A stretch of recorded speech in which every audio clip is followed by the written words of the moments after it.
жаңаөзен мектеп-лицейінің 6-шы Б сынып оқушысы Есберген Зайнап. Абай Құнанбайұлы. Мен жазбаймын өлеңді ермек үшін. Мен жазбаймын өлеңді ермек үшін. Жоқ барды ертегіні термек үшін. Көкірегі сезімді, тіл орамды, жасым үлгі жастарға бермек үшін. Бұл сөзді тасыр ұқпас талапты бар, көңілінің көзі ашық сергек үшін. Түзу кең, қисық қыңыр қырын келмей, сыртын танып іс бітпес сырын білмей. Шу дегенде құлағың тосаң сыйды, өскен соң мұндай сөздің бірін білмей. Таңғаламын алдыңғы айтқанды ұқпай, және айта бер дейді жұрт тыным бермей.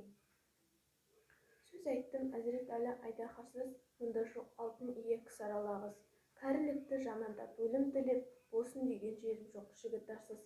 Әсіре қызыл емес деп жиренбеңіз, түбі терең сөз артық бір байқарсыз. Батырдан барымташы туардан ғой, қыршылда қызықшылда әуре жан ғой. Арсыз, малсыз, ақылсыз, шаруасыз, елір-мейлі маскүнем байқалған ғой. 5-6 мыйсыз бәңгі күлсе мәз боп, қинамай қызыл тілім келтілдал ғой.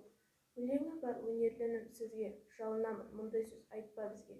Өзге түгіл өзіңе пайдасы жоқ, есіл өнер қор болып кетер түзге.